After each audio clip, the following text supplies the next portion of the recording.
My name is Brittany. I was born June 1st, 1986, and was officially diagnosed with thyroid cancer by Daniel Blankenship in early autumn of 2018. He and his physician's assistant at the time, Kelly, handled me with the absolute most kind-hearted care I've ever seen.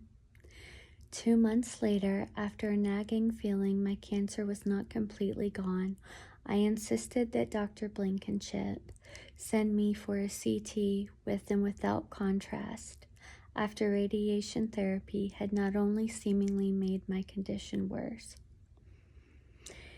Both he and Dr. Cuba at John B. Amos Cancer Center understood what I was asking for, and as human beings diagnosed me with anxiety, but obliged me by allowing the imaging test to take place. I was not insured at the time and only 32 years old and paid for it all out of pocket. I was terrified. 2 weeks later, Dr. Blankenship called me on my cell phone from his cell phone at 6 p.m. and gave me a genuine apology. He said that I was right.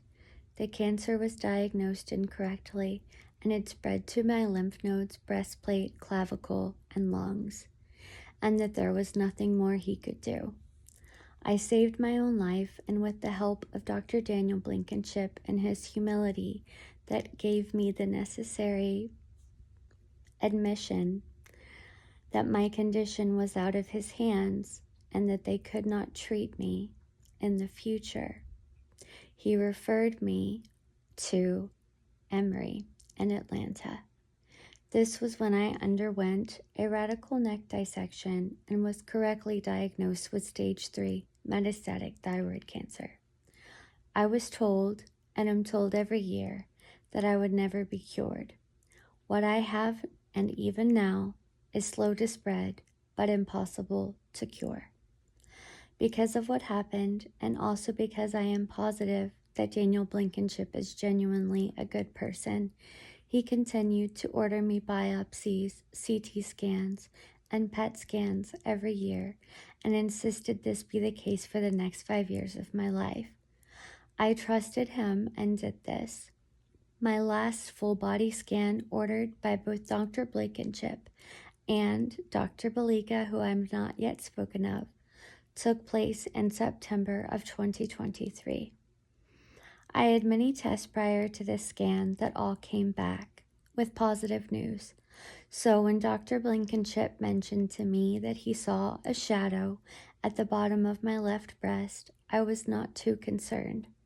I had already by then had genetic testing and was not positive for any other endometrial cancer gene, so keeping my thyroid cancer manageable at the time was the most important thing. I did, however, already have a mammogram scheduled 9 months later, and nobody made it seem urgent.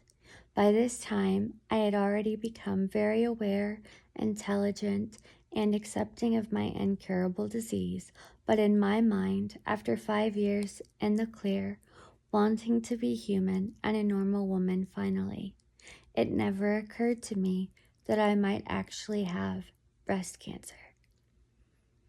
In April of 2024, last spring, I had a mammogram, just my routine procedure, and was called in a day later for further testing. I asked my doctor, who did my ultrasound, before confirming my diagnosis with the biopsy, to please tell me the truth.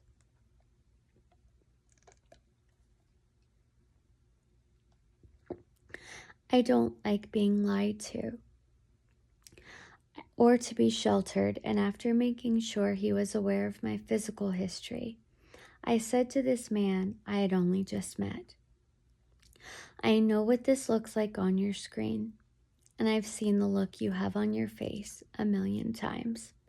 I am not going to freak out, and I will not sue you, so please tell me that this is what we both know it is legally, though we know you are not allowed to admit yet." He was taken aback and held my hand and said, "You are a beautiful and smart woman, and I am so sorry, but we need to go upstairs now because I've already made an appointment with you to immediately see Dr. James Majors." I thanked him and only asked that he please escort me to that floor because I had never been to that part of the building. I had never been to that part, and I was also alone. I was not scheduled for surgery immediately, but I was scheduled for surgery, and James Majors and myself were not able to diagnose me yet or treat me yet at this time, but we did know we'd be seeing a lot of each other. Much like every other experience I have had with doctors and nurses, radio techs, oncologists, med students, secretaries, everyone, Dr. Majors told me the same thing. "You are taking this incredibly well, and you are very, very smart and very, very young." I replied again with a thank you, and immediately knowing I could trust this man. And I asked that when my biopsy results came in, when it was time for my diagnosis, to please have me in as soon as possible for surgery. He, with much empathy and respect, did this for me. I opted out of reconstructive surgery for a year because after already having to go through this mess for 7 years, I truly just wanted to be left alone. I had a left breast lateral mastectomy 1 month before my 38th birthday and went home and took this like a man, but really I felt like a girl. I had not yet really ever had the chance to begin processing all of the emotional trauma. It kept me smart and robotically unattached, but I was in denial. I knew what was wrong with me, and I knew it was going to be difficult, but difficult I know how to do. It's the easy stuff I'm not so good at. I had my surgery, saw Dr. Majors for every follow-up, and he let me choose my oncologist. I chose the correct one for myself at the time, but I will not say her name as she is not affiliated with St. Francis Hospital. After a lot of discussion and research and multiple discussions with doctors who all had their own plans for me, after recovering and receiving a letter in the mail deeming it medically unnecessary for further cancer treatment, I decided to leave my body alone and begged my doctors to put themselves in my shoes.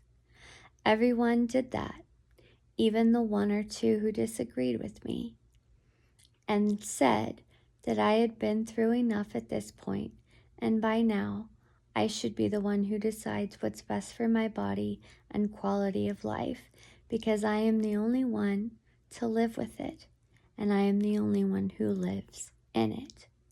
This was the first time I really, truly ever felt respected and seen, not just as a patient, but as a person. I had my 1-year follow-up with Dr. James Majors, and after right breast imaging, I told him I had changed my mind. I thought he would be very upset with me, and this time I was wrong. He wasn't mad at me at all. He said he was proud of me for taking the time and thinking on this very difficult decision for a year, and referred me to Columbus Plastic Surgery, where I chose to have Dr. Majors and Dr. Spencer Anderson work on me simultaneously and start the breast reconstruction process. I immediately trusted and bonded with Dr. Anderson as well. This was a very scary thing for me because this time I was in the driver's seat, and it was the only time I ever had the option of making my own medical decisions about my physical body.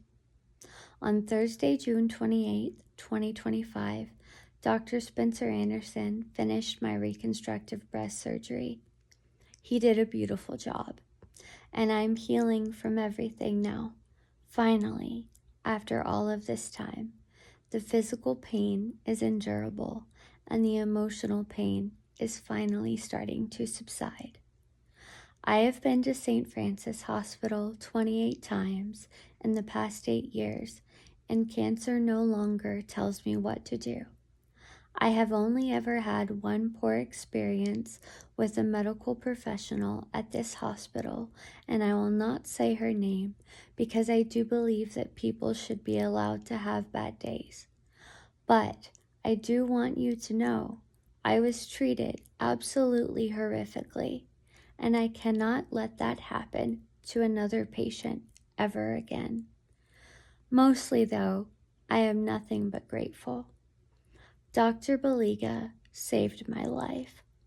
Dr. Blankenship saved my life. Dr. Majors saved my life. Dr. Anderson saved my quality of life, and I will be forever grateful to these doctors who, along with their teams, have made me feel like a person, and more importantly, an intelligent and beautiful woman. I chose the right doctors, and I hope the doctors have learned from me as much as I have learned from them. Autonomy and kindness, as well as compassion, is part of the job. The doctors I mentioned above are already ahead of the curve. I hope they read this, or hear this, or see this, and I can't thank them enough, but what I can do is thank them by continuing to heal and get better.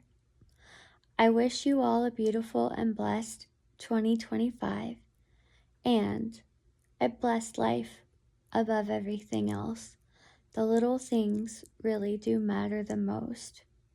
Sincerely and honestly, Brittany W.C.